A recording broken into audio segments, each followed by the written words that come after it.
Hello and welcome to the Journeymen podcast. I'm Joseph Corlett. I'm Mark Reeves. Join us as we travel from club to club, delving into the stories, tales and myths that have helped define the ethos and identities of football clubs all over the world. We'll look at club history from all angles, whether it be the team's tactical style, superstitious fan rituals, or discussing the best players to grace the shirt. For our base in Berlin, we aspire to give clubs of all sizes the platform to discuss their greatest triumphs and toughest heartbreaks. We'll take you through fascinating untold stories with tales of heroes, villains, promotions, relegations, and everything in between. And here we are for episode 4 of the Journeymen podcast. In episode 3, we were up in the north of Scotland, talking about Aberdeen Football Club, legends like Fergie and that amazing Winners' Cup winning team in the mid-80s. I massively enjoyed it, massively enjoyed also the reaction we got from Aberdeen fans, so thanks everyone for giving it a listen, thanks for entering the shirt competition.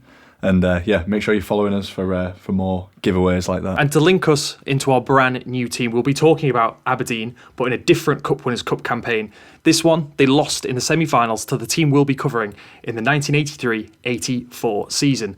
Can you tell us, Mark, who is the club? I can. So if you played Pro Evolution Soccer 3 and 4, they were called Porto. It is FC Porto in Portugal. Sadly, they're fully licensed now, so it's not as interesting. But yes, FC Porto in Portugal. We've done it again. We're at another port, and literally, it's called Port this time.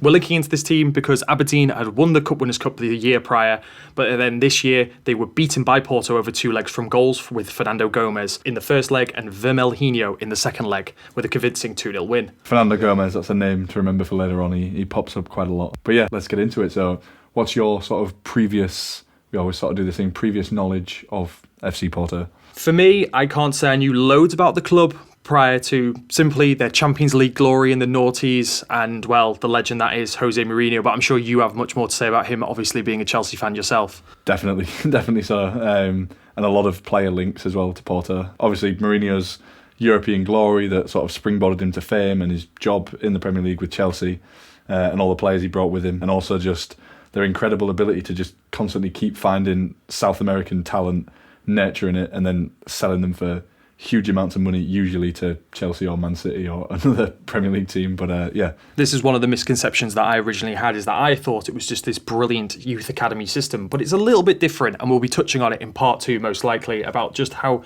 they run the things, how they find their players and how they bring through these talents and nurture them into the millions and millions of pounds that they offload them.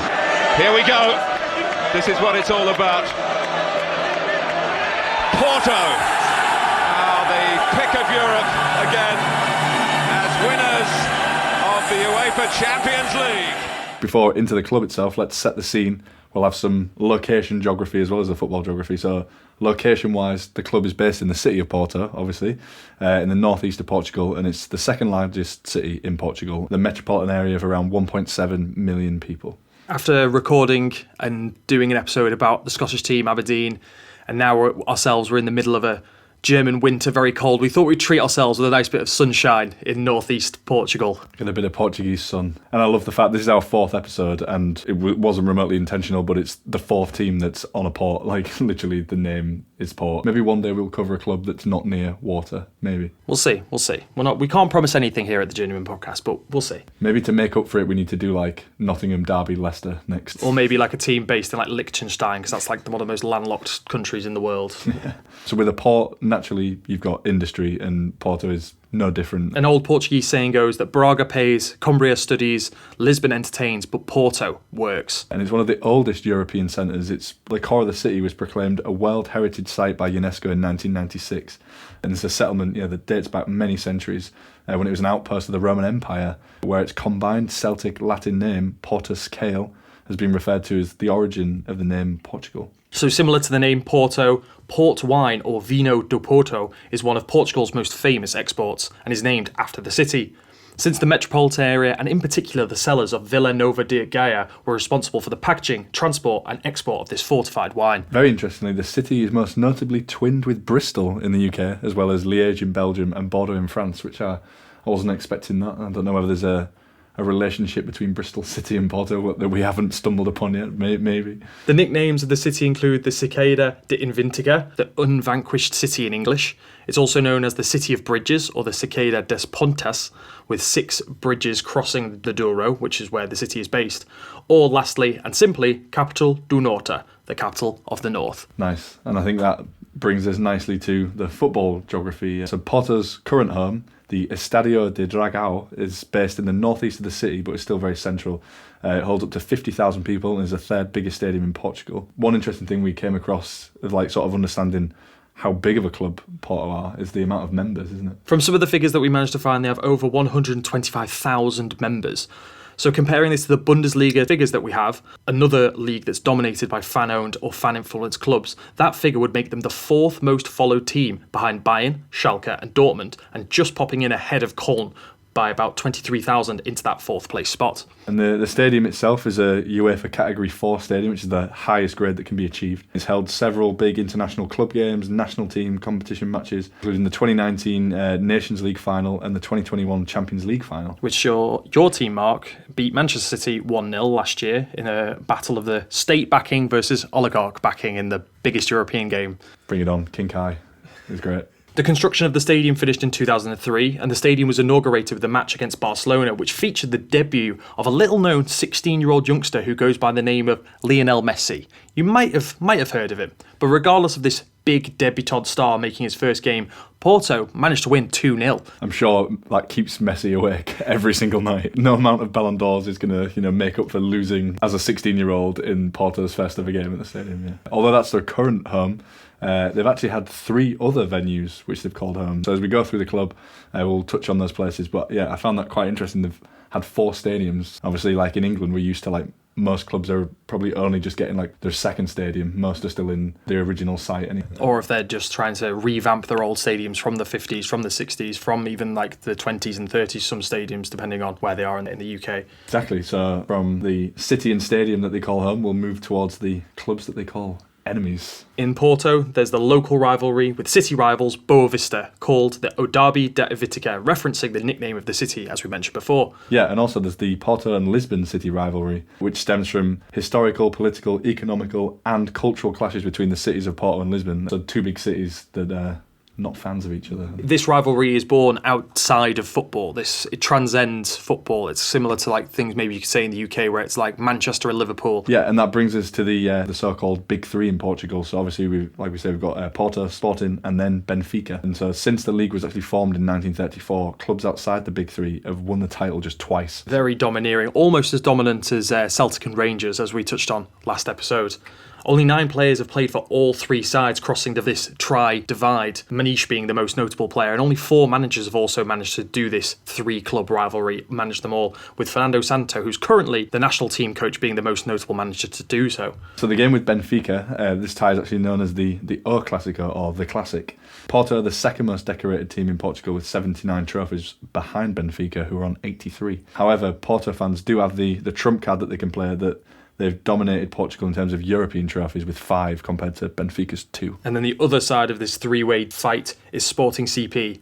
Their derby with Porto is known as the Dragones versus Leones, or Dragons versus Lions, and they've faced off 239 times. And despite playing this fixture an incredible amount of times, it's still really, really tight in the head-to-head record. Porto edge it with 86 wins to Sporting's 83, and 70 draws between the two as well. So it's still all to play for right now in the modern day. Yes, brilliant goal. Oh, that is a real moment of class. That's why he's in the team. Didn't matter that he was back at 11:30 last night after a tortuous trip. Wow, well, he must have travelled first class, because I'll tell you what, he's been superb. He's been Porto's best player all night. Porto's best player this season. And we said about how if they are to create something, they've got to get him on the ball. So let's start at the very beginning. The club was founded in September 1893 as Futebol Club de Porto by a guy called Antonio Nicolau de Almeida, who was a local port wine merchant and avid sportsman. Almeida had become fascinated with football during his trips to England, and Porto played its first matches with other Portuguese clubs, including one against Lisbon's Football Club Lisbonese in March of 1894. This match was attended by King Carlos I of Portugal and Queen Amélie of Orleans, who travelled to Porto to witness the event and present trophies to the winners. But by the turn of this century, Almeida's enthusiasm and involvement with the club declined due to family pressure and personal problems, meaning the club entered a period of inactivity. In 1906, José Montero da Costa returned to Porto after finishing his studies in England. Like Almeida, 13 years before, he was also captivated by the English game, and together with some associates decided to reintroduce the practice of football to the city. So the club was reborn again under Montero da Costa after these years of inactivity. During August 1906, da Costa was appointed the club president, and the football was the main focus, but he also promoted other sports like gymnastics, weightlifting, wrestling, athletics and swimming, so it was like an all-round sports club for the city, basically. And this is still something they promote to this day. When you go on their website, you can go and look at the handball team, gymnastics, weightlifting and all this type of thing, which is something that I feel English clubs don't quite embrace the same way that Mediterranean clubs, I'd say in particular, like Barcelona as well, is one off the top of my head, who are like a huge basketball team, and also the Greek teams as well with their basketball. I was going to say the Turkish clubs as well, like I've seen like Fenerbahce, and so they have like tons and tons of different sports and teams and things, yeah. The colours chosen for the club were blue and white, the same colours as the national flag at the time, and not the colours of the city's flag, because according to José Montero, Football Club de Porto would not limit itself by defending only the name of the club. It would take the name of Portugal in sports fights against other foreign cities and clubs around the world. Yeah, so this guy clearly had big ambitions, very passionate about sport and football in particular, and he wasted no time in building their first ever like proper purpose-built stadium, the Campo de Reña, or Queen's Field, which was conveniently built on the same street as his house. And even for the time, on the land Montero da Costa rented for the club, they built the football pitch surrounded by a running track, stands for seats for spectators, over 600 of them, including a VIP section.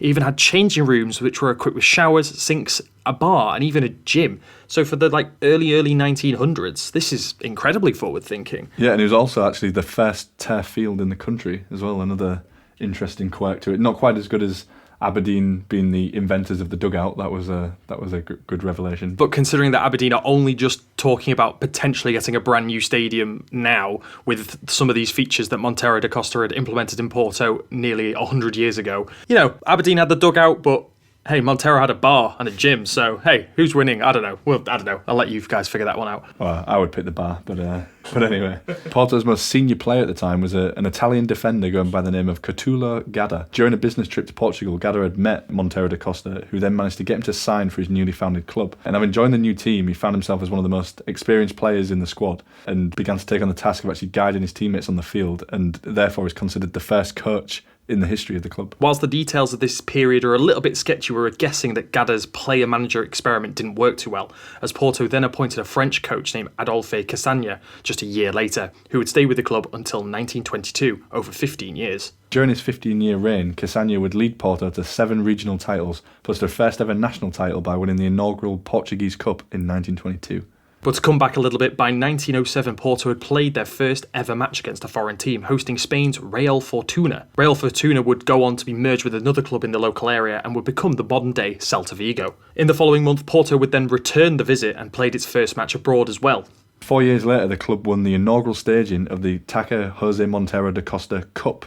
So this is a cup actually named after the guy who came back, set up the club, built the stadium on the street of his house and wanted to, take them to the next level. And when we first saw this, it was like, oh God, he's just invented a cup after himself as well as doing all of this. But actually, we found out he actually tragically died at the age of 29 in the same year. And so the club then created this trophy as a memorial to him, but it had some interesting rules to it. So teams were required to field an all-Portuguese squad. The winners would host the tournament in the following year, and the first team to win it 3 consecutive times would become the outright winners. So essentially, this tournament would go on forever until someone wins it 3 consecutive times. Porto won it in the first 2 years, but then lost in 1913 when they would have ended it. Then the following year, Porto recovered their title and won the cup definitely after securing their 3rd consecutive title in 1916. To put this mad rule into a bit of modern context, the Champions League would have come to an end, finished, in 2018 when Real Madrid clinched their 3rd consecutive title, or for example even in the 1950s when they won it 5 times on the bounce as well. So just, yeah, very strange, very, very strange. Imagine if every competition was like that and it was just, we'd slowly get to a point where there's no football tournaments left, but all we've got left to watch is the Azerbaijani 2nd division. It's the only football we can still watch. In 1912, Porto joined efforts with Le Choix, and I will apologise for any bad Portuguese pronunciation in this episode, to establish the Porto Football Association, which began organising the Porto Regional Championship in the following year. The founding clubs for this championship were immediately joined by many other clubs, including some from outside the district. Today it's the largest football district association in the country, with 340 clubs and 19,000 plus athletes in all age range categories, and it still exists on tiers 4 to 7 on the Portuguese footballing pyramid. Porto finished their first season in this new local tournament as runners-up behind their rival Boa Vista, but in the following season the club would win its very first championship. Around this time, Porto, unsatisfied with the already ahead of the curve stadium, began searching for a site to build an even bigger stadium as they'd outgrown their current 600-seater home, plus the local council wanted to build its own factory on the current site. So the outcome of that was the Campo de Constitución, or the Constitution Field in English. The new stadium was a massive step up, going from, like you said, the 600 seats now to a capacity of 20,000. It's pretty sad that, the driving force behind reactivating the club, Jose Montero da Costa, didn't actually live to see his club take to the field at this brand new 20,000 capacity stadium. And this is still in 1920. This is in the 20s. Wow. Which is mad when you think a few years ago, before he came back from England, the club had already started and then finished, and what he's started has now become this club at a 20,000 seat stadium. I think it's pretty impressive. By the end of the 1920-21 season, Porto had been regional champions 6 times in 7 years, so continuing the domination they would see in the future. And outright winners of the Taça de Jose Monteiro Cup, as we mentioned before, after claiming it for the 3rd consecutive time. All of this success on regional level, but like a lot of countries outside of England at this point, you're still playing in your regional leagues. The 21-22 season was marked by the creation of the first nationwide football competition, the Campeonato de Portugal, which is literally the Championship of Portugal. Organised by the National Federation, this knockout tournament gathered the winners of various regional championships to determine the Portuguese champion. It worked simply as if you won your regional league, you would then be entered into this kind of knockout battle between all the different regions and see who would be the best. Therefore, that would be the winner of the Championship of Portugal. So after clinching their 4th consecutive regional title, Porto defeated Sporting in the inaugural edition and became the first Portuguese national champion. The regional champions from the Algarve, Lisbon, Madeira and Porto were all invited to take part in this newly formed tournament. But due to the organisational and financial problems, the Algarve and Madeira's FA's teams would not be able to participate, and thus the competition was only featured with 2 teams, the Lisbon champions, Sporting CP, and Porto's champions, FC Porto. So this meant the winner of the inaugural Campeonato de Portugal would be determined essentially by a best of 3 series. So the teams would face each other in 2 legs, home and away, and then the final would only be played if each team had won one of the games or if both games ended in a draw. If it did come to that situation, the final would be played on a neutral ground and could carry on to extra time and penalties if necessary. Porto would win the first game, or the first leg, 2-1, which was held at the Campo de Constituto. Interestingly, this game was refereed by an Englishman by the name of Merrick Barley. There's zero information on him anywhere, but he seemed to referee a couple of other Portuguese matches from what we could find. But yeah, very strange to have another English connection to northeastern Portugal here. I think he was on holiday and he got roped into it by the looks of it. He's refereed about 3 Portuguese games and that's it. But yeah, Sporting would win the second match 2-0. So with both teams winning a game each, this actually forced the sides to this 3rd and final game, where Porto would win the game 3-1 to clinch the first ever national title. During this time of early success for FC Porto, they were spearheaded by an English forward, Norman Hall. Before joining Porto at the age of 25, Hall had played for Stainstown, Woking and Chesterfield in England, and the English striker was the first foreigner to represent the Dragons in the national competition. It's not your usual career path to Porto and Portuguese football, is it? Staines, Woking and Chesterfield. But yeah, a massive milestone in the club's history, and it's a fact that's actually marked by a statue that's located at the entrance of the club museum. He would stay at the club for 9 seasons between 1922 to 1931, and in total he played 71 games, scored 57 goals, and whilst all during that period winning 7 regional titles, plus Porto's 2nd Portuguese championship in 1925, and he scored in the final 2. And so, while Porto were a dominant regional force, the club faced stronger opposition in the national championship, so they won it 3 more times in the span of the next 16 years, so that was in 1925, 32 and 37. And for the 1934-35 season, a second nationwide competition named the Campeonato de Premier Liga, the Premier League Championship, or simply just the Primeira Liga, was established by the National Federation to increase the number of matches per season and improve the competitiveness of Portuguese football. As the dominant regional powerhouse, Porto qualified for the first edition of this new competition, and they won it with 10 victories in the 14 matches. And due to the success of this format, the Premier Liga was made an official championship competition for the 38-39 season. Its name changed to the Campeonato Nacional de Primeira Divisão, the First Division National Championship, or simply the Primeira Divisão. And this replaced the Campeonato de Portugal, which is in turn converted to the Taça de Portugal, the main domestic cup competitions. That basically became the FA Cup, and this new thing was the Premier League, essentially. A bit more digestible for us English folk here. Porto won the inaugural edition of the new league championship and successfully defended the title in the next season, despite almost failing to take part. And that was because in the 39-40 season, the sixth season of the top tier football in Portugal, it was marked with controversy regarding the teams qualifying from the Porto Regional Championship. So this was due to an administrative battle that was going on in the courts between FC Porto and Académica de Porto, and this was regarding a regional championship game that ended after only 43 minutes.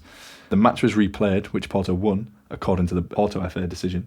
But the Portuguese Federation came out with a decision to satisfy both clubs, expanding the divisão to 10 teams, so 2 from the Porto FA, which annulled the result from the repeated match and allowed both teams to join. Moving forward a few years, we'll get to another big milestone, despite it being a friendly match. So Porto defeated English champions Arsenal 3-2 in a friendly match. And to commemorate this victory, the associates offered the club a massive trophy made of 250 kilograms of silver and wood called the Arsenal Cup. So Arsenal very gracious in defeat, giving them a massive trophy, and it is huge. If you look at a picture of it, it's massive. Having endured a 16-year title drought during this period, Porto returned to winning ways by taking the 1955-56 Primeira Divisão on a head-to-head advantage over runners-up Benfica. Later that same season, Porto would beat Torrense to win their first ever Taça de Portugal and achieve their first ever double. So a hell of a season. And as the Portuguese league winner, Porto made its debut in European competition by qualifying for the 1956-57 European Cup. The 56-57 European Cup is quite an interesting one because the English Football Association had not allowed Chelsea to enter in 1955 and continued its stance on the European Cup being a distraction. However, against the wishes of the FA, Manchester United entered the competition as English champions and becoming the first English team to play in Europe. Which is mad to think of how dominant English teams have been in Europe and to think it was once deemed a distraction to play on the continent in the UK. But back to Portugal, the club's first participation was short-lived, ending in the preliminary round as they lost twice to Spanish champions Atletico Bilbao. Yeah, Porto would lose 2-1 at home during the first leg. They'd fight bravely away in Bilbao, levelling the tie 3-3 on aggregate after 20 minutes. But 2 red cards in the last 20 minutes would make it just all unravel as Bilbao scored twice to make it 5-3 overall. So yeah, their first European adventure was over. But however, back on the domestic campaign, Porto would narrowly lift their 5th National League title. The 1958-59 season would be won with a plus 59 goal difference to Benfica's plus 58. Very, very tight indeed. Seriously tight. But this would actually be their last title for over 18 seasons as Portuguese football entered a period of Benfica and Sporting Lisbon domination. So Benfica getting 14 titles and Sporting getting the other 4. This league win would see them try and qualify for the European Cup once again, but sadly they would be dismantled home and away by the hands of Savina, Hvězdina Bratislava, beaten 2-1 in Slovakia and 2-0 at home. So on the domestic front, like we said, the league title drought wouldn't end until 1978, and this was once again on goal difference very narrowly, also over Benfica. And this year was also notable for the fact that Benfica came second despite actually not losing a match throughout the entire season, so they went completely unbeaten. To go completely invincible and to not win the league title must have been a bit of a kick in the teeth. But Porto only lost one game themselves, and it won it with a plus 60 goal difference to Benfica's plus 45, so fair play to Porto. They probably did deserve it despite losing that one extra game. But imagine as a Benfica fan looking at that table when you played 30, won 21, drawn 9, lost 0, only conceded 11 goals all season, whereas Porto actually conceded 21, you'd be gutted, wouldn't you? Hey, but Porto had the goals to thank from the likes of Fernando Gomez, academy product and a Porto-born player. He powered them to back-to-back titles, so this is a name that's going to keep cropping up now. He was the top goal scorer in the division 3 years running with 26 goals, 25 goals and 27 goals. And he gave fans an early preview of this, getting 2 on his debut as a young 17-year-old. And he was present for all important moments during like this sort of second coming of, or probably third coming of the club. This rebirth, including the aforementioned 18-year Premier League drought, plus some more spectacular moments coming up soon. He has an amazing quote saying that scoring a goal is just like having an orgasm, in which, well, he probably had a lot of orgasms, should we say? Because in his 431 career appearances, he would score 330 goals. Yeah, I'm guessing he was a very happy man if all of those were orgasms. He also won 2 European Golden Shoes for his troubles, 6 Bola de Pratas, which was the Premier League award for the top goal scorer, and only Eusebio has more, 7. And he's named in the FC Porto all-time best XI.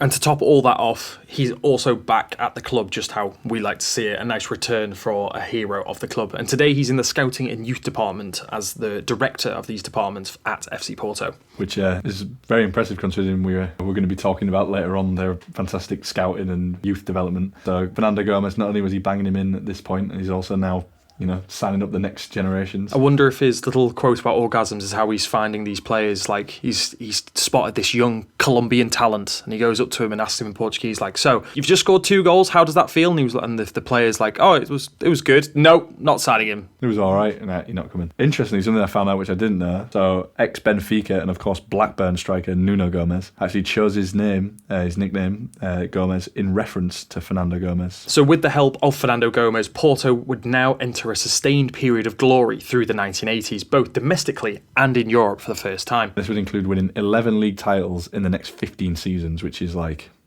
no matter how you put it, is seriously impressive, especially when they've gone from that huge drought to then, like you say, sustained domination, basically. To be more specific, it really kicked off in the 1983-84 season. In the league, they'd finished second behind Benfica, but incredibly only conceded 9 goals all season. Very Mourinho-esque. Foreshadowing a little bit there. But they would put a cup run together this season to win the Taça de Portugal 4-1 against Rio Ave. But more impressively, coach José Mario Pedroto guided Porto on an epic European journey, and this was all the way to the final of the Cup Winners' Cup against Trapattoni's Juventus. And this Cup Winners' Cup is actually just 1 year after Aberdeen beat Real Madrid 2-1 to famously lift the trophy. If you don't know about that, shameless plug, go back and listen to the Aberdeen episode. This is also the same campaign that links us from Aberdeen to Porto, where Aberdeen unfortunately lost to Porto, but Porto beat Rangers en route to the final against Giovanni Trapattoni's Juventus. So maybe Aberdeen fans can take a little bit of solace by the fact that Rangers got a good beating as well. The final will be played out in Switzerland at the St. Jacob Stadium in Basel. The Juventus team they were playing against featured some huge superstars such as Paolo Rossi, Michel Platini and Zbigniew Boniek. But the Italian team sadly proved to be too strong for Porto as they ended the match 2-1 winners. Boniek's 41st minute goal proved to be the crucial one and saw the trophy head back to Turin. And Fernando Gomez actually captained the Porto side on that night that interestingly featured an Irishman, an ex-Blackpool legend, Mickey Walsh. This linking us all the way back to our first episode about the Seasiders. And funny enough, Mickey Walsh still lives in Porto, in Portugal, to this day. There's some great interviews with him about his time in Portugal. He speaks about how it was harder to get people to sort of buy into him when he first got there. They all thought he was better than him, and this guy coming over from England. But he says once he proved it on the training pitch that he was as good, or if not better than a lot of the players that were there, they accepted him. At first they were like, who's this foreign guy, taking one of our players' positions? But you get the respect once you're earning their bonuses. He also speaks about the legacy of the team he was part of, saying, "We are looked upon as the guys who started the modern iteration of Porto," so in this third revival of the club, saying about how they got to the final of this Cup Winners' Cup in '84. And that they were probably the best team in Europe at this time, but got beaten by Juventus. But that was the first major European final that Porto had ever been in, so he's still a legend to this day. Still has people come up to him in Porto to speak to him about these times, which is, it's very impressive. Vignola. Looking for Boniek! And a goal for Juventus! Zbigniew Boniek!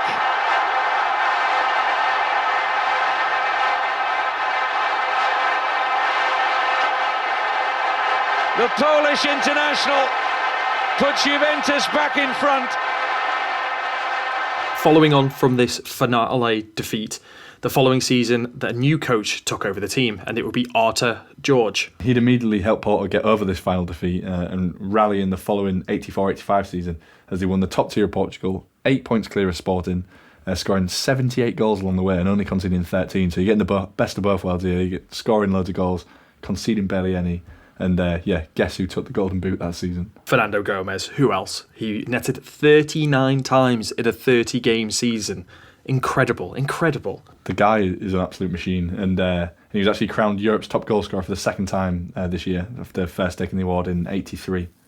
Porto would continue on and make it back-to-back league titles in 85-86 season, 2 points clear this time of Benfica in a tightly contested Primera season. So what we're seeing here is they've had the first taste of Europe, now they're dominating the league on the home front, and as we move into 1987 European Cup is where stuff starts getting very interesting. So as league winners, this secured entry to the 1986 1987 European Cup process.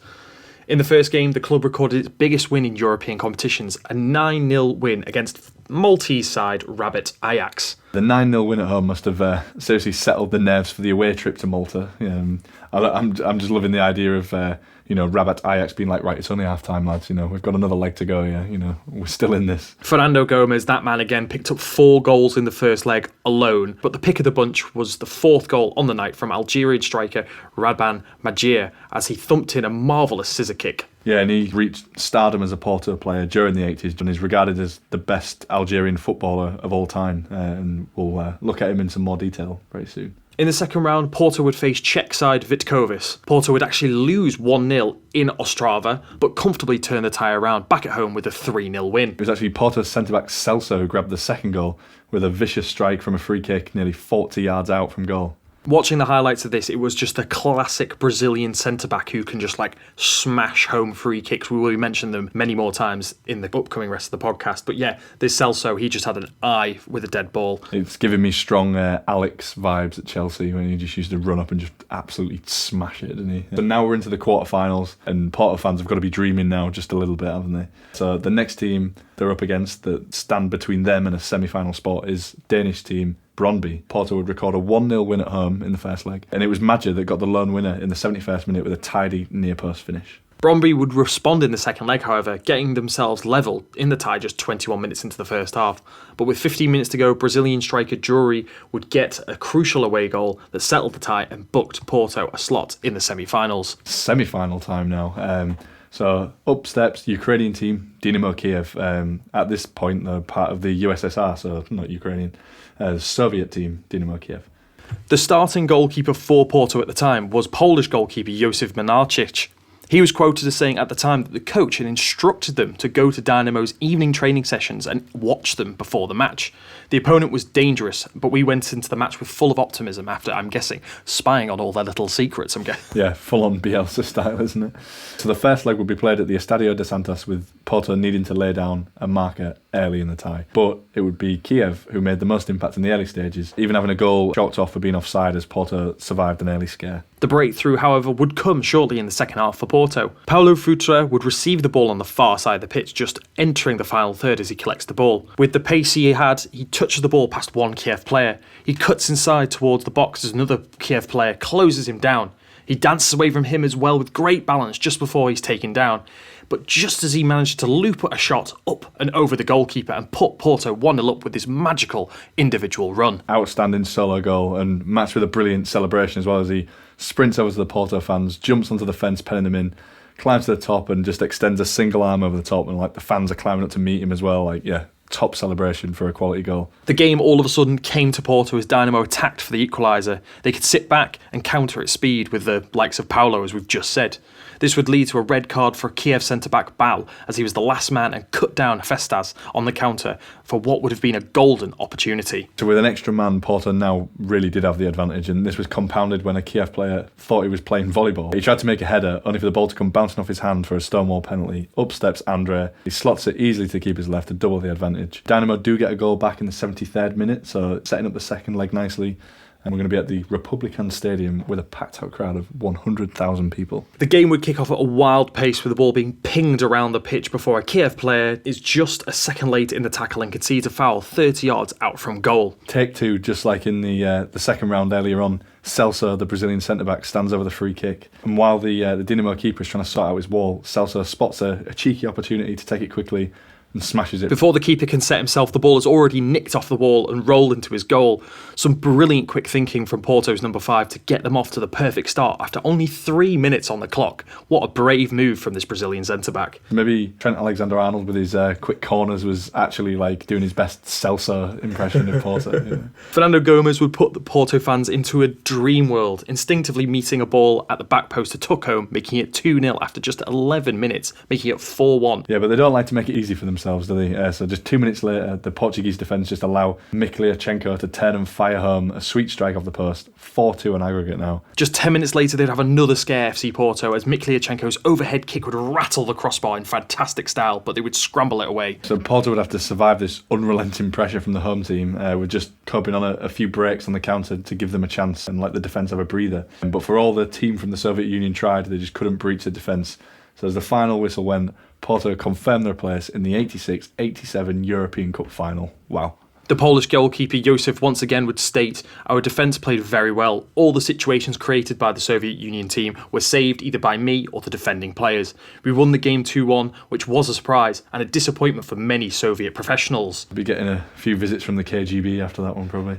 But so the final was to be played out at the Prater Stadion in Vienna, Austria. It's now actually the Ernst Happel Arena, which is another plug for our second episode, Hamburg. Ernst Happel, the HSV legend that guided them to European Cup, which again, a little bit more foreshadowing for what's going to happen here at FC Porto. And they were going to be facing Bavarian giants Bayern Munich. Bayern had overcome Real Madrid in the semi-final, beating them 4-2 on aggregate after blitzing the Spaniards 4-1 at home. In the second leg, Real Madrid fans being very classy, throwing objects, golf balls and stuff onto the pitch in protest. This Bayern Munich team featured the likes of Lothar Matthäus, Hansi Flick and Dieter Hoeneß, all legendary figures for the national team as well. But absolute huge thing, Porto would be without arguably their best player, that man we've sort of spoke about so much already, Fernando Gomez, due to injury. And bookmakers had Porto at 19-1 to win the final, so they were strongly considered underdogs. It would kick off with a brilliant atmosphere ringing around the stadium being created by both sets of fans.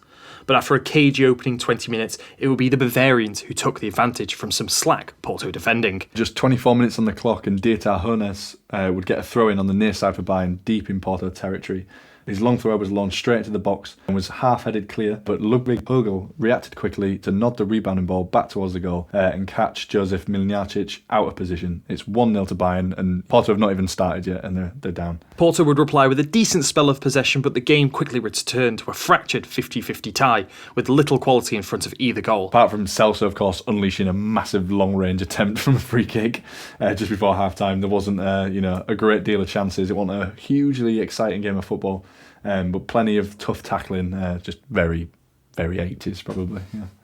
Early in the second half, Porto continued to build into the game, full of quick passing, moves and direct running. Their goal-scoring chances would still be limited, but the pressure and momentum was starting to build.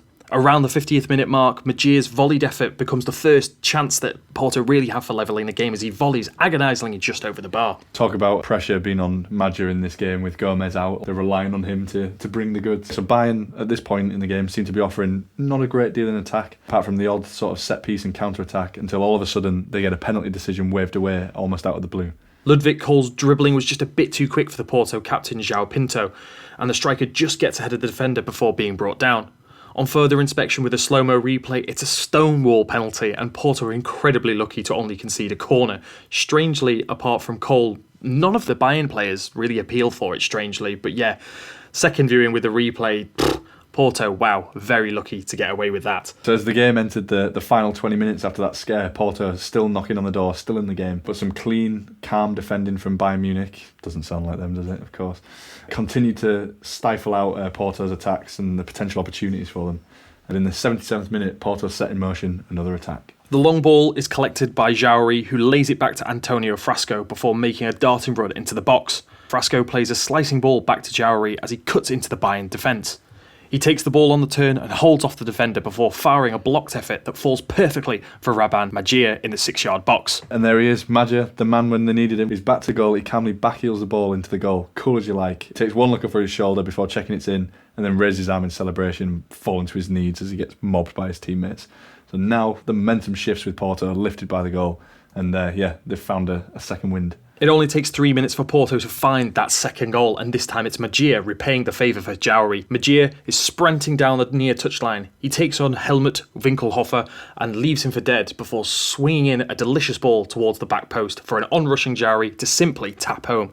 It's a quick-fire double that now sees Porto out of nothing, leading for the first time in this final. A European Cup final. It's a hell of a change around. So Porto, of course, now sort of try and shut up shop. Little fouls to break up the game, break up the rhythm.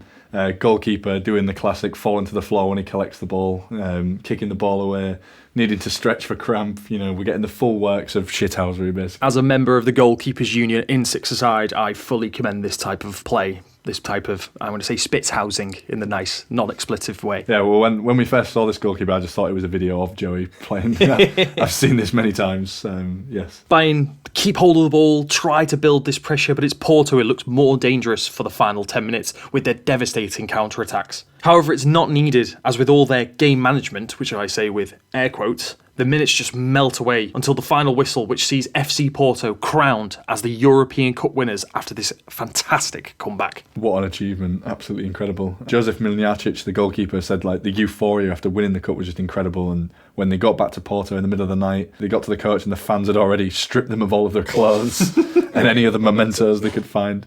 And afterwards, he said they didn't go to sleep, but they went straight to the stadium where the official presentation of the trophy was arranged at 6 o'clock. So yeah, I can imagine one hell of a party atmosphere going on there. I would have loved to have seen some of the scenes on that plane flying them back from Austria. Another sad moment there when we think back to Montero da Costa at the beginning. His team has now achieved what he set out to do with the whole blue and white thing.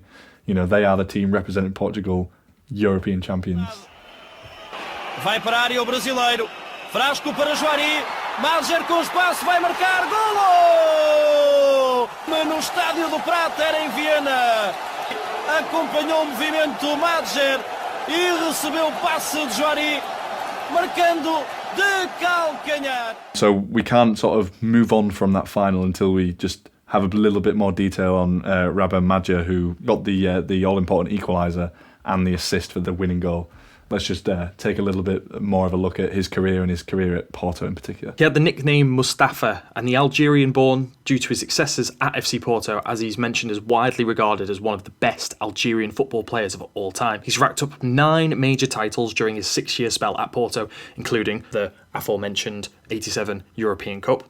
And he started his career at Algerian club NA Hussein Dey and worked his way up to 58 goals over a 5-year spell in his homeland. His first big move would be to France with Racing Club de Paris in 1983. He'd helped them get promoted to the top tier, scoring 20 goals in 27 games in his debut season in France.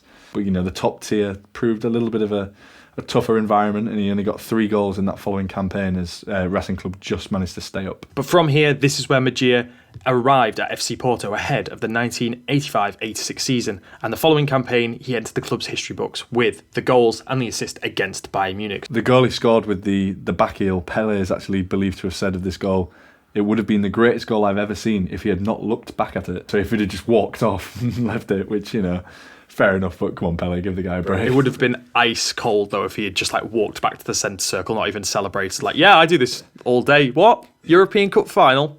Do this in my sleep, mate. Miljacic actually said about Madjer that he was the most versatile and complete player he ever played with.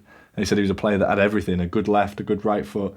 And he had speed, agility, amazing technique, and great jumping ability, literally everything. There was one of those players where there's just no real weak side to his game. He'd average a goal every 2 games during his time in Portugal, with 138 games while scoring 71 goals. Madjer even had success on the international stage as he would help Algeria reach their first ever World Cup finals. Yeah, that would be the 1982 World Cup in Spain, and then would repeat the same feat for the 86 World Cup in Mexico as well. After his magnificent performance in that European final, Madjer won the Ballon d'Or d'Africa. But unfortunately, he was not allowed to compete for the European Golden Ball Ballon d'Or that we all know now because he was not born in Europe, which is just a bit of a sad thing to hear. Yeah, it's good that that's not a thing anymore, isn't it? Yeah, Lionel Messi, quite thankful. Yeah, exactly. Yeah.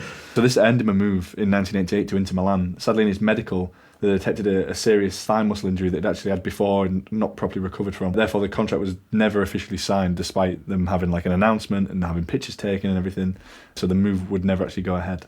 But however, he would move on from Porto and would instead sign on loan for Valencia, but then remained at Porto for 3 seasons, winning another league title and another Taça de Portugal. He'd actually gone to manage the Algerian national team in 4 different stints between 1993 and 2017, plus also managing at youth level for Porto as well. A real not just a Porto legend, but an Algerian legend. Majir is the perfect type of character that we like to find when we're doing the research for these podcasts. This type of clearly a man ahead of his time, a brilliant talent, a man who really stepped up and was a star for Algeria, a star for Africa, a star for Porto, someone who we'd never heard of, in all honesty, before doing the research. Exactly, it's fascinating once you sort of read into it and realise, what a good player he was. Back to FC Porto, back to the story of the club. Otto Horge, or Rey Arthur, or King Arthur in English, as fans called him after the European Cup victory, would unfortunately leave the club and took the reins at Racing Paris, the club that Majir had started his European career at. It's an interesting, very random little link, but what I found really fascinating, when you first see it and you're like,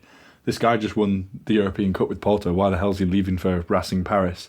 Interestingly, in 1982 they were actually bought by a rich local businessman who invested into the club and wanted to build a team of stars. I find it quite interesting what we're seeing happening at PSG now sort of already happened before with Racing Paris. And this guy was called Jean-Louis Lagardère. And basically he bought the club, who at the time had a debt of more than 4 million French francs, and renamed it Paris Racing 1. And he invested in like big experienced names, and he was determined to get a famous coach to lead this team. So by 1987 he hired Otto Horge after his European Cup glory. However, none of this quite went to plan. The club fell on hard times, struggled to attract fans, and during the late 1980s the club actually lost 300 million francs. So maybe this is a precursor of what will happen to PSG, maybe, who knows. On top of also losing their pioneering manager, the Dragons also lost one of their most important players. Paolo Futra would join the ranks of Atletico Madrid for a record fee in Portugal, the modern equivalent being €3 million.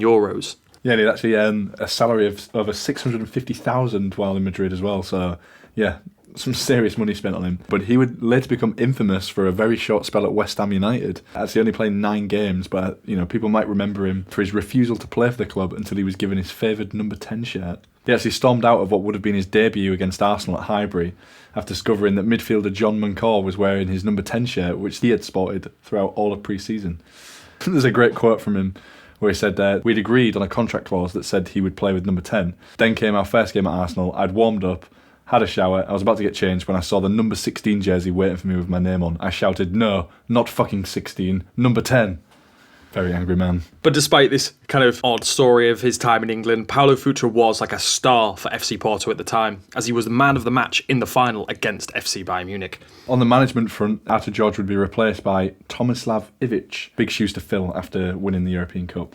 But we've just got to take a moment to look at his footballing CV, because it is pretty incredible. He is a journeyman in the true sense of the word, isn't he? We've got to stand up and applaud this man's footballing managerial career. Tomislav managed teams in 14 countries, along with 4 national teams as well. He won titles and cups in 7 of those countries: Yugoslavia, the Netherlands, Belgium, Portugal, Spain, and even France. A little quirk just from looking at the teams he managed here is like he managed the same country under 2 guises, so like Yugoslavia and Croatia, which I don't know how many other people have done that, but that's quite an interesting one. His managerial career would start off in Split with RNK Split, where he also played, Hajduk Split, where he also managed the youth teams, then it's Sibinjek, then it's the Yugoslavian national team, back to Hajduk Split, then he manages his first non-Croatian team, or non-Yugoslavian team, with Ajax, then he's back to Hajduk Split, then he's off to Belgium with Anderlecht, Galatasaray, Dynamo Zagreb,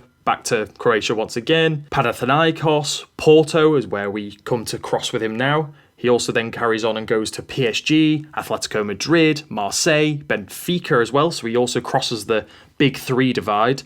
Fenerbahce, the United Arab Emirates national team, Al Wassal, back to Hajduk Split for what I feel like is the 5th time. And then there's Iran, Standard Liège, Marseille again, and then one last time in Al Ittihad. He certainly got about a bit, didn't he? Pretty amazing. One of the interesting things with him, he has one of the best Champions League win ratios of any manager of all time, having won 29 out of 46 matches with a ratio of 63%. So this isn't even one of those little stupid win ratios where, say, he's played 5, won 5 with a 100% record. No, he competed.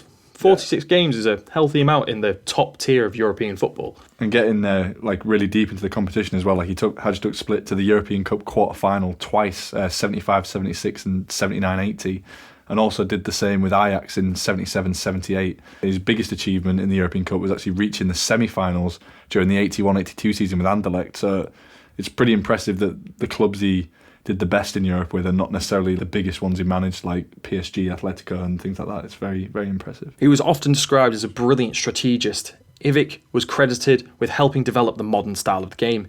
Even in the modern day, in 2007, Italian papers proclaimed him as the most successful manager in history due to his 7 league titles won in 5 different countries. So bringing it back to Porto, Ivic would build on the glory of last season as Porto entered the European Super Cup and Intercontinental Cup. Obviously, they went into the match as the European champions, but their opponents in the Super Cup would be veterans of the competition. It would be Dutch team Ajax they would face, who had appeared in the first edition and earned another chance to reclaim their crown thanks to Marco van Basten's winner against FC Lokomotiv Leipzig in the Cup Winners' Cup in the previous May. And the tie would take place over 2 legs, but it's only the second time that a second leg was played in a different year to when both teams had won their trophies. The first leg being in November 87 and the second leg being in January 88. This Ajax team boasted several members of the Netherlands squad that would go on to win the 1988 Euros. Just a few of the names from their team would be Danny Blind, Frank Rijkaard, Arnold Mulren, John Bosman and a very young Dennis Bergkamp. Yeah, as well as Irishman Frank Stapleton of ex-Arsenal and Manchester United goal machine, who was also there at Ajax at the time.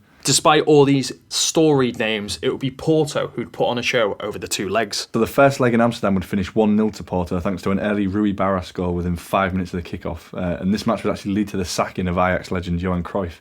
The second leg took place almost 2 months later in Porto, with the result being repeated thanks to Antonio Sousa's goal, 2-0 on aggregate.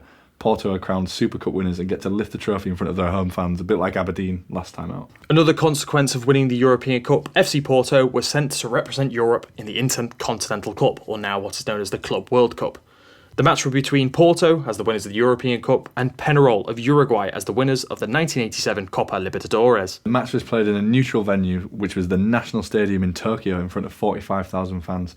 Taking place in December 87, so this game actually takes place the month in between the 2 Super Cup matches. So they literally had Cup Final in November, Cup Final in December, Cup Final in January. It's a pretty intense few months. And to add to the intensity, this match was just covered in heavy snow as it fell just continuously through the game. If you watch the highlights on YouTube, it makes the quality of them just look terrible because there's just this white fog all the time as this snow just falls and falls all game long. So the pitch was a bit of a mess and some very tough playing conditions. But 2 very familiar names would get on the score sheet for Porto. So, first one out, who are you thinking? For the first goal, Porto player jinks inside and fires a shot that beats the goalkeeper. The ball gets stuck in the snow and stops just before the goal line.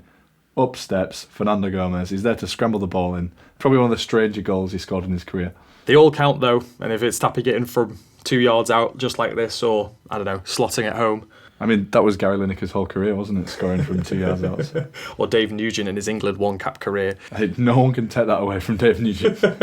And no one could take this goal away from Fernando Gomez either. However, it would seem like the Portuguese team coped better in these blizzard conditions, winning 2-1 after extra time. And guess who but Maguire, with his genius shining through once again as he scored a remarkable 109th minute winner in extra time. Yeah, he actually nipped the ball off the toes of a Peñarol defender. He spots the keeper through the snow, like somehow through these blizzard conditions, off his line and lifts the ball over him from 30 yards out. Ball has just enough on it to crawl over the line. Doesn't need Gomez to tap it in this time. Just some incredible quick thinking to get the win in these crazy conditions. You can see how much this game meant for both teams as when Peñarol score their equaliser, they run together in a big group and you can see that it looks like they're almost in tears. All the players during this game as well, they're all wearing gloves. It must have been freezing, awful conditions tough stuff, but Porto dug deep and got the winner. Joseph Milniacic sums up these conditions quite well, the Polish goalkeeper for Porto. Says the previous day at training there was just no indication that they'd be playing in these kind of conditions. But on the match day, it started raining in the morning, which then turned into snow, and the temperature dropped quickly below 0. There was about a 10 centimetre layer of snow on the pitch with water underneath as well. So it's icy, it's snowy, it's a mess. So neither team actually went out to warm up, and both wanted to start the game literally on the move, come straight out, start the game. And he says actually when it came to the equaliser, he was so cold and wet after that goal, like diving around in the snow and mud. He didn't want to do anything else. He said he didn't even want to make another step. Like it was that cold and horrible. You can see how tough these conditions were for both sets of players. I mean, I've been on some Sunday League pitches in Hull and that was pretty cold. So this sounds bad. De Sousa. Estamos quase a chegar aos 5 minutos da segunda parte do prolongamento. Madger a ganhar a bola. O chapéu e o golo! É grande golo, mais de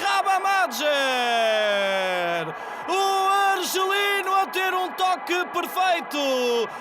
Chapéu larguíssimo a Pereira. Golo fabuloso na neve de Tóquio. But to round out a truly incredible season with the Super Cup and the Intercontinental Cup, Tomislav Ivic would also lead FC Porto to a dominant league title win. They only lost once throughout the season, which was away to Sporting, but finished a whopping 15 points ahead of Benfica, and they only conceded 3 goals at home all season and scored 56 overall. So the table, just to give you an idea of this domination, so they played 38, won 29, drew 8, lost 1, scoring 88 goals with 15 conceded.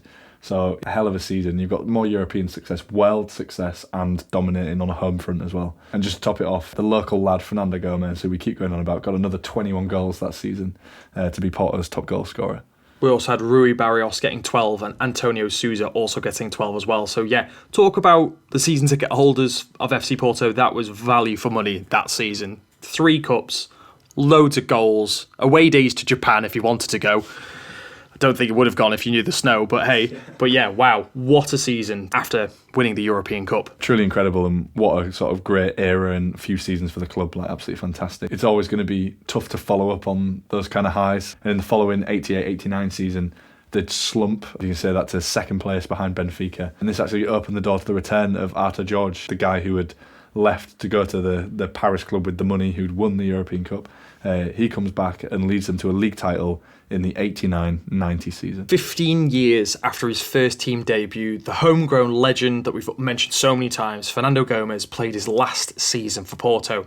This is where he became the all-time top goal scorer with 352 goals in 455 matches. As the club is now entering this sort of new era, like they do it without Fernando Gomez, and what a player he's been, what a servant to the club. Otto Horge would stick around for the following season to bring us into the 90s, but would narrowly lose a title to Benfica by 2 points, despite only losing twice all season. So these season after season, these Portuguese leagues, it's so competitive between these top 2 or 3 teams. It's almost like what we're getting in the Premier League at the moment, where it's like you can't afford to lose any games because that's the league gone already. But they would beat Beira-Mar in the Taça de Portugal 2-0 in the final. Otto would once again step aside prior to the 1991-92 season, with Brazilian Carlos Alberto Silva coming into the dugout. Interestingly, Otto Horge would then go to PSG in 91-92, where he won the national championship with them in 93-94. So he just loves Paris and clubs with money, I think. Paris Saint-Germain at this point weren't owned by the Qatari state, so maybe a little bit, we'll give him a little bit of the benefit of the doubt. Let him off on that one.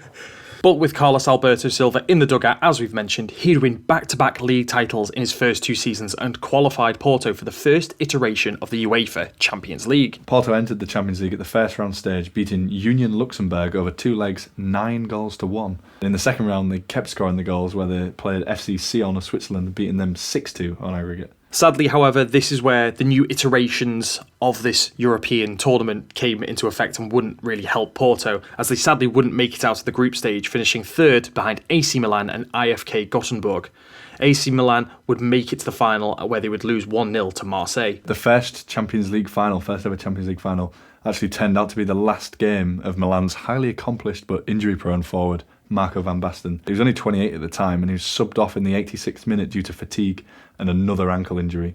And he would spend the next 2 years in recovery before announcing his retirement in August 1995. So Porto played their part before the end of a legendary career with Marco van Basten. Despite Carlos Alberto's success, FC Porto would welcome back our Yugoslavian journeyman once again for the 93-94 season, Tomislav Ivic from rivals Benfica this time. However, midway through the season, Porto decided to make a managerial change, and it's one that's going to be a very familiar name for a lot of our listeners and an absolute legend. It is, of course, Sir Bobby Robson, who at the time was managing Sporting Lisbon in Portugal, had been there since 1992, and he'd been let go during the season.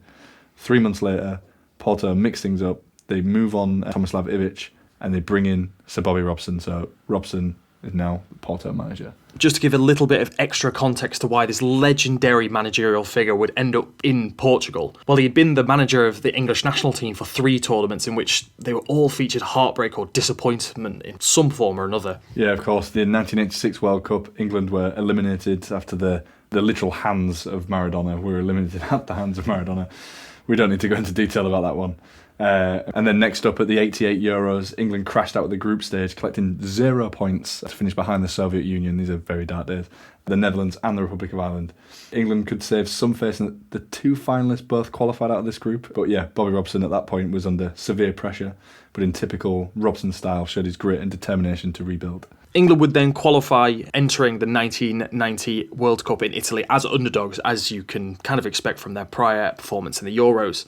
However, after a stuttering start, they saw off the likes of Egypt, Belgium and Cameroon, and West Germany would be England's semi-final opponents. But Robson's team failed to progress after a penalty shootout defeat. Oh, that fabled story time and time again of England losing on penalties. Before the England job, Robson had achieved incredible things at Ipswich Town. He'd won the UEFA Cup, an FA Cup, and an astonishing start. Like during his 13-year time there, he only actually bought 14 players from other clubs. Everything else, everyone else, all developed through the club's academy, which is just astonishing.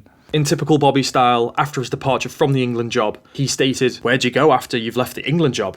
I've decided to work abroad." So in 1992, following back-to-back Eredivisie titles with PSV, he then comes to Sporting Club de Portugal. Bobby stating, "I went to Lisbon, it was a magnificent city, another country, another philosophy, another form of football. A proper student of the game, Bobby Robson is." And another student of the game that he would then meet during his time in Lisbon would be a translator, because he didn't yet know the language, and the club recognising that he was unable to even order a drink in Portuguese, much less like be able to convey a tactical idea to a group of footballers. The club started the hunt for a translator. This is where we come into contact with another legendary Porto figure, Jose Mourinho, who would later become a crucial member of Robson's backroom staff at Sporting. You know, on the face of it, there are two guys who have completely different outlooks about football, but it actually led to a very successful relationship. Mourinho much preferred to, approach games analytically, so there's no surprises on match days, whereas Robson didn't sort of rely on tactics as much, and players would be willing to go the extra mile for him, run through brick walls for him, because of just the admiration they have for this guy, his experience and his achievements. It feels like Mourinho was the brain, tactically, analytically, and Robson was the determination and the passion. You can see why that would have worked so harmoniously and successfully. And despite Sporting Lisbon actually sitting top of the league in December 1993, they had actually had an early exit from the UEFA Cup at the hands of Casino Salzburg. This actually led to the club president relieving Robson of his duties. And this is where we meet up back with what we've spoken about before. Tomislav Ivic was moved on from FC Porto, and Robson was almost immediately offered the managerial post. He'd be given the reins of the Dragons in the January of 1994, with Mourinho also appointed as his assistant manager. And Porto, at this point, were actually in a very poor state. Like, when Robson arrived, the average attendance at the games had dwindled down to about 10,000. So, they're in a real lull now. We say lull, but this is like off the back of some amazing league-winning seasons just a couple of years before. But Robson would come in and revitalise the club once again. So maybe the fourth rebirth of FC Porto? Anyway, Robson enjoyed a tremendous success in his first season at Porto, reaching the Champions League semi-finals, as well as Porto only being 2 points off top spot in the League Two. Just to make that even sweeter, the club went on to beat Robson's former club Sporting in the Taça de Portugal final, so just as a final screw you kind of thing. So his first half a season there at Porto is incredibly successful for the time he's had. I'd love to imagine Bobby Robson just turning around, looking up into like the director's box of that final, just sticking 2 fingers up at the president who'd laid him off at Sporting CP, but I don't know, he's a nicer man than me, maybe. He's far too nice for that. During the European run, Porto would beat Maltese side Floriana 2-0, Feyenoord 1-0 to qualify for the group stage. But once again, they joined AC Milan plus Werder Bremen and Anderlecht in the group stage. Highlight of this group stage would see them run riot against Werder Bremen at the Weserstadion, winning 5-0. Goals from Rui Felipe, Emil Kostaninov, Secretio Domingos and Timofte would put Porto in a commanding position in the group. So, if any Hamburg fans are listening, I'm sure they'll be very chuffed with their Werder rivals being beaten so convincingly in their own backyard. Porto managed to grab a 0-0 draw against AC Milan as well and sealed second place in the group, squeezing ahead of Werder by just 2 points in the end as well. So, double delight for Hamburg fans. And then, just as you're building up this momentum, the draw comes out and you're drawn Barcelona in the semi-final, and the first leg being at the Nou Camp. And it's one of these things, it's like this Barcelona team as well. Barcelona normally have like amazing teams, but it's like this Barcelona team. They had Ballon d'Or winner Hristo Stoichkov, little-known Brazilian that we also mentioned in the last episode, Romario, Michael Landrup, Ronald Koeman, who might not quite be as much of a Barcelona legend now, but anyway, at the time he was an amazing centre-back, goal-scoring centre-back. They also featured an Albert Ferrer and young Pep Guardiola in the team as well. This is all while being managed by the legend Johan Cruyff, so yeah, it's a pretty solid outfit they've got there. This also, you've got to remember, Porto had managed to get Johan Cruyff sacked at Ajax as well, so it's a little bit of a revenge mission for the legendary Dutch figure. So you could say as well, it's a bit of an uphill task for Bobby's Porto to go to the new camp and overcome this team, and unfortunately Barcelona would show their class with a 3-0 win.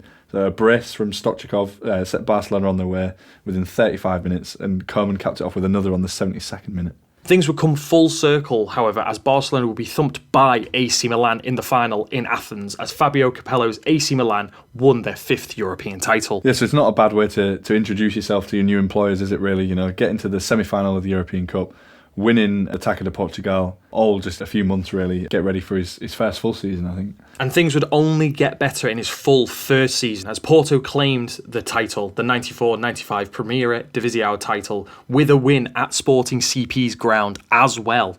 Bobby getting revenge once again. That's really got to hurt Sporting, hasn't it? Like, so it's 2 times since he's left, he's won the cup against them. They win the league at their ground. That's got to hurt. Porto striker Domingos Pacienza led the line wonderfully as he racked up 19 goals in the league. And interestingly, his son, Goncalo Pacienza, currently plays for Frankfurt as well. The following 95-96 season would get off to a tragic start, however, as 26-year-old midfielder Rui Felipe would die in a car accident in August. He had scored the club's first league goal of the season and was part of a team that would win the domestic Super Cup versus Benfica at the early stages of this season. So a kind of tragic way to start off the back of a legendary season. And to add to that, Bobby Robson was struggling with health problems of his own. He had a malignant melanoma and missed the first few months of the season. However, he would triumphantly return and still successfully lead Porto to defend their league title, with Pacienza again impressing as he'd grabbed the Bola de Prata with 25 goals this time around. I could fully imagine Bobby using that type of stuff to like rally his troops and stuff. Something along the lines of like, lads, I might not have been here for the first half, but come on, let's show what we can do maybe, or something along those lines. Yeah, I think he's definitely a king of like using the emotion and like that side of the game, and I can definitely see that. Bobby in his time at FC Porto assembled a fine-tuned, thrilling and an attacking side that got the most goals out of Domingos Pacienza. This was also flanked by Lubinko Julovic and Rui Barrios. So a very attacking front three, all getting their fair share of goals. But yeah, a phone call during the summer of 1996 from the current Barcelona vice president to discuss Luis Figo resulted in an offer of employment with the Spanish club. And Robson would take over in July 1996, where again his assistant was Mourinho. Robson had made Mourinho's move with him to the new camp a condition of his employment. So, you know, Porto lose their manager, they also lose their assistant manager. Yeah, it's a real shame an end of that era, but what an era it was. And he left Porto with a fantastic win ratio, 71.67%, 2 league titles, domestic cup and 2 Super Cups in his very short but very sweet stint at Porto. He goes on to speak about his time in northern Portugal. I soon got the job at Porto, a wonderful club, a wonderful place to live. I won the Portuguese Cup and 2 championships and loved every minute of it. And such was the impact of Robson at Porto and the football he played with that really attacking front three we spoke about. He was known to the locals as Bobby 5-0 in honour of the number of matches that Portugal actually won 5-0. But also, it wasn't just the winning, the success, the trophies, the goals that Bobby brought to Porto. He would leave a lasting mark on a man who'd later return to the club for an equally iconic and successful period, the translator, Jose Mourinho. Jose Mourinho would go on to state about Bobby Robson's stint at Porto, saying he really enjoyed working abroad. Different places, different cultures, different ways of living. Very similar to the quote we have from before. I always felt he had friends everywhere. In Lisbon, he was a Lisbon man. In Porto, he was a Porto man. I think that sums him up brilliantly from the things you read from former players under him, former managers, people who were on his staff, that he was just a genuine, like, nice guy who made friends everywhere he went. And I think Mourinho is one of the best examples of that, and Mourinho still to this day holds him up, doesn't he, as the ultimate. I think that's just a great legacy. You've got to think as well, his first influences aren't the only thing, because then obviously Mourinho would go on and influence more coaches, and it's like the roots of his influences must be huge now if we were to spend the time and dot all the different managers that are influenced by him going back through the years. Definitely, and if you take into account the trophies that those people who he's influenced have then gone on to win, and you know the stuff that Mourinho went on to do at Porto and at Chelsea and stuff. Yeah, it's incredible. I think that's a great legacy to have, isn't it? And on top of this like winning mentality and the success, I think one thing that makes him stand out when you think of these like legendary managerial figures is that I think I've never heard a bad word spoken about him. A single bad word spoken about him. For example, with an also legendary figure that we spoke about in the last episode, Sir Alex Ferguson. Don't get me wrong, he was also, as we've spoken about, a classy man, a thoughtful man, someone there for his players. But don't get me wrong, there's the fair share of stories where if you crossed Fergie, he would bollock you, he would tell you. But maybe these things Bobby Robson did behind closed doors and just never came out. I don't know. Maybe we'll see in the future. I soon got a job up in Porto. Wonderful club, wonderful place to live in. I won the Portuguese Cup and 2 championships, and I loved every minute of it.